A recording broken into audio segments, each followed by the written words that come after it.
Welcome back to this edition of Grizzlies Daily. I'm your host Malik, and Summer League is officially wrapped up for the Memphis Grizzlies.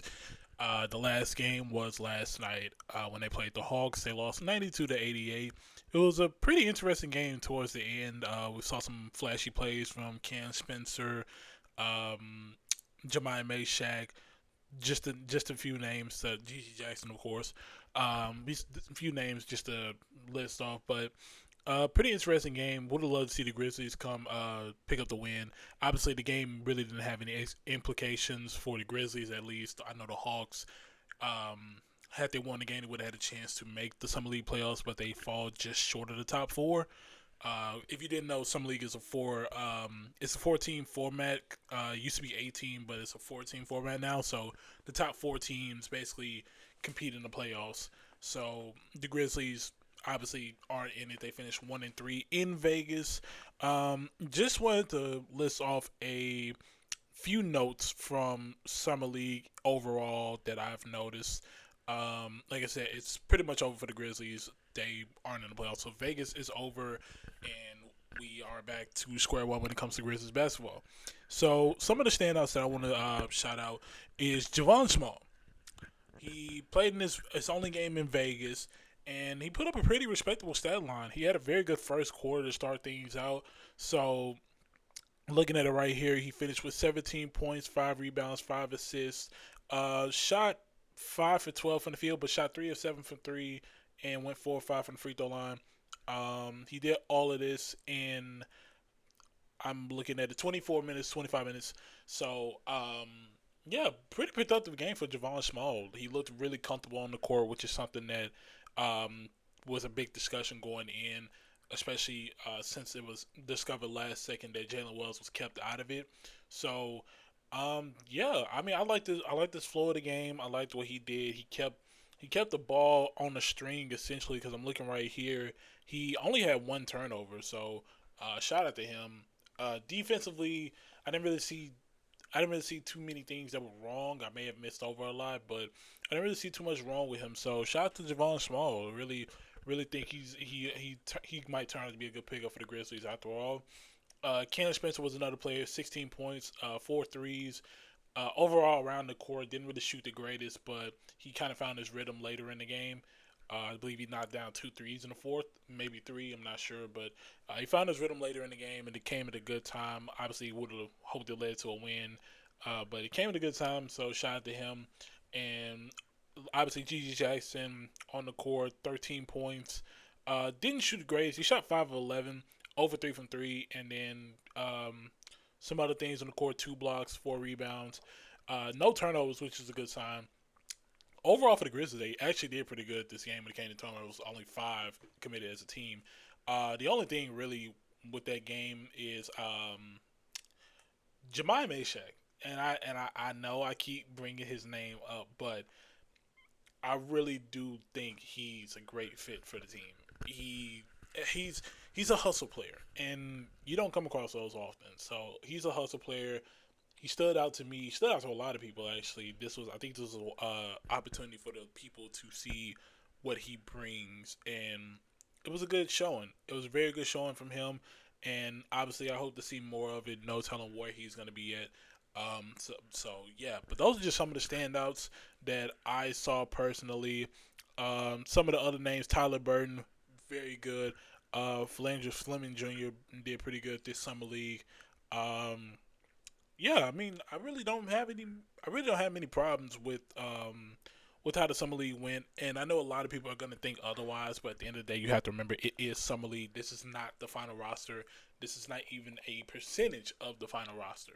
So we just have to you have to remember it's summer league. Let's relax. We still got a whole 82 game season ahead of us. So please do not overreact because I saw a lot of people overreacting over summer league. I keep expressing summer league.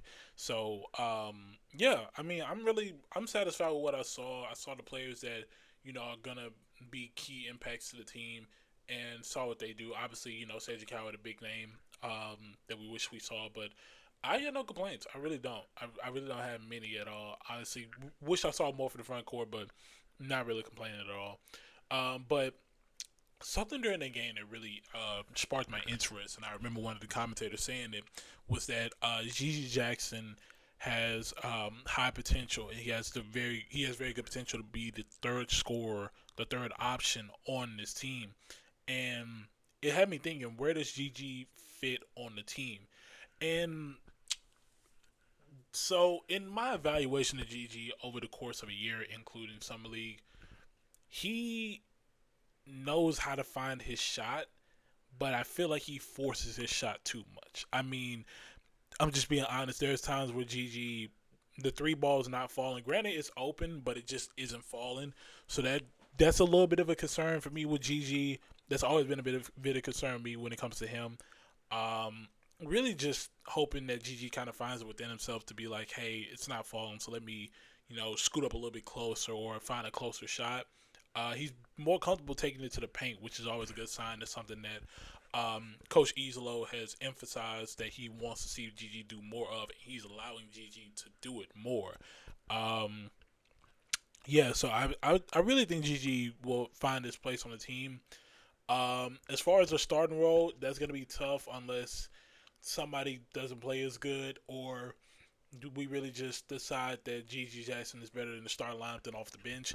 But other than that, I think Gigi Jackson is a great option on the second unit. I think he has the ability to be a spark plug player, along with a guy like Scottie Pippen and Santi Aldama. I think he really could become a spark plug on the team as long as he's able to find his shot and just make the right decisions with the ball. I think he has great potential to find his place on the team as a good option and not just someone that's sitting in the corner all the time and not knowing what to do with the ball. So that's why I think Gigi Jackson can really fit in on the team. I really don't think otherwise. It really just matters about Izolo's system.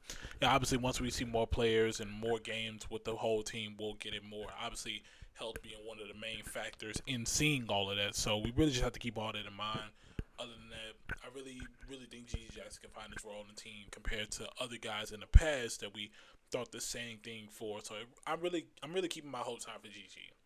But going back to summer league, one of the names that stood out to me, and I said it earlier, Phlandrous Fleming Jr.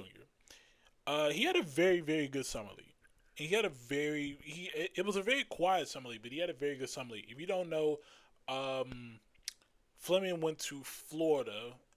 He spent 5 years in college, but he finished his last season in Florida, and he was undrafted in 2022, so he spent some time overseas. Put up some pretty good numbers there, and he had a lot of good performances that went under the radar. I mean, like, we're talking about a guy who in against the Trailblazers in summer league, he put up a double double of 11 points and 10 rebounds. And then he's a pretty good playmaker. And honestly, I liked what I saw for a guy that's trying to find his role and prove himself back into the league. Now, honestly, the only thing that really concerns me, and it's not even really a concern on his part, it's more so a concern with the team. And I think a lot of people have to realize this when it comes to certain players, because I see a lot of times a player will have a good summer league performance and then somebody will be like, the Grizzlies really passed up on him. I think a lot of people have to realize a lot of these players that we see have great performances, where you have to really think, where are they going to fit on the team? And I got to be honest, Phlandrous Fleming Jr., I can see him being on the hustle, just working. But other than that, I think I don't. With the current state of the team right now, I don't think there's a place for him on the team. I'm just being honest. He's great talent, great under the radar talent. But as far as being on the team and finding a role on the team in the main roster, that's going to be very difficult because the Grizzlies still have needs. And those needs, I don't think you can necessarily get out of him, especially when there's other guys that the team is already depending on.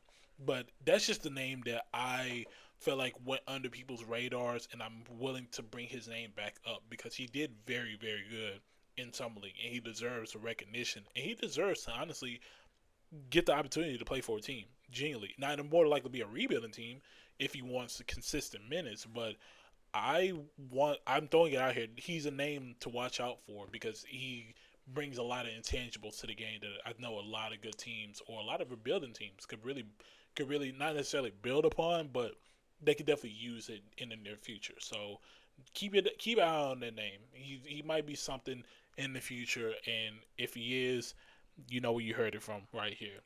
But before I wrap this up, just now that we're in the point where we're really just looking forward to the regular season and training camp, um, want to just talk about keys to the regular season.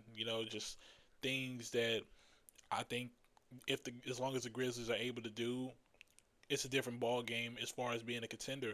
One of the things I think the Grizzlies need to absolutely do: stay healthy, and that is going to be the main thing. Is staying healthy. For the past 2-3 years, we've had pretty good rosters that could have turned out to something, but always played to injuries. I don't know whether that's work ethic, workouts, conditioning, medical staff. The Grizzlies do need to figure it out. They are one of the teams they're one of the few teams in the league that are injury riddled every time, and it's always around the same point every year. It's always around a hot point, and then it grow cold, and then happens again towards the end of the season, and we're looking at the first round, second round exit. So health is the main thing. I think the Grizzlies, obviously, you're relying on your backcourt scores to really get going. I mean, including Jaren Jackson Jr., who's in the front court. But front court play is going to be absolutely key for the Grizzlies. Without good front court play, the Grizzlies are not going to make it far. In fact, if the Grizzlies, without good front court play, the Grizzlies might not even sniff a good playoff run, if I'm being honest. So you really have to depend on the front court, whether that's Zach Edey developing into the 2020 machine that we saw later down the line, or Jaren Jackson Jr. Becoming that all-star level player that can score at any point anywhere on the court and still be able to hold on to the ball in the case of a double team. And obviously, John Moran, we've talked about him. We talked about Jalen Wells. We've talked about a lot of guys, but really just the team finding their groove in the right time and being able to be consistent with it throughout the entirety of the league, entirety of the season. I think we're talking a really, really, really good chance for the Grizzlies to make some noise and be a dark horse kind of team. Because when I look at the division that they're in, I'm just being honest. With the division that they're in, I truly do think they are the best team. Because here's how I look at it: the San Antonio Spurs, they have a very good team, but I don't think they're there yet. They could surprise us all, but I don't think they're yet. I don't think they are there yet because new coach, younger, still got a bunch of young players, very good roster that could pan out within the next 3 years, but still a lot that they have to figure out before they can really just decide. Before we really just look at them as serious threats. The Mavericks, not really too much I can say about them. Obviously, you have Anthony Davis and Cooper Flag that really needs to be worried about. They won't get Kyrie Irving maybe until like later in the year if he does play at all. So that's something. I don't really look at the Mavericks as a key threat. Pelicans, they've actually planned out a pretty good roster, but one thing about the Pelicans, they have to stay healthy, and it's more than just the entire team. Their stars have to stay healthy, similar to the Grizzlies. But when guys like Zion aren't available, then you got DeJounte Murray recovering from an Achilles injury. You really have to keep those in mind. But with key acquisitions like Jordan Poole, I think they do have a very good roster that could pan out well. It's really just staying healthy. So I have the Pelicans in the radar of teams that are dangerous, and obviously the main threat being the Houston Rockets, the team that did win the division last year. Adding Kevin Durant, getting rid of Jalen Green, and then just rounding out the team. That'll be interesting. It'll be interesting to see. Grizzlies, oddly enough, the Grizzlies do have a good track record against Kevin Durant, but only one can tell that that's actually gonna keep happening. The Grizzlies did pretty good against Kevin Durant last year. I believe sweeping the Suns, if I'm not mistaken. I could be mistaken. I'm not sure, but yeah, the Rockets and the Pelicans to me are the main threats. Obviously, when it comes to the Western Conference, you got your OKCs, you got your Minnesota Timberwolves, you got your Lakers, you got all those teams. Only time will tell with that. I'm more so worried about the division because the Southwest Division is going to be in 2-3 years, the Southwest Division is going to be one of the better divisions in the entire Western Conference, and really in the entire league. So that's just something that the Grizzlies, they really need to figure out how to play in that division and still find a way to stay healthy, stay consistent, and be a championship level threat. Because a lot of people in the media aren't looking at the Grizzlies as a championship level threat, and for rightfully so. But I think the Grizzlies are a dark horse team when healthy. So I got good hopes for the season. Right, like I said, next up for the Grizzlies, training camp, preseason, and then the regular season. But as for this edition of Grizzlies Daily, that's a wrap. That's really all I got. Like I said, it's really a dry point in the all season, so it's really just looking ahead towards the next season. Really just anything going forward. But if you like this video, make sure to like, comment, and subscribe, and turn on post notifications if you enjoyed the video, and you'll be updated anytime another video comes out. As for this edition of Grizzlies Daily, I'm your host Malik, and I'll be signing off.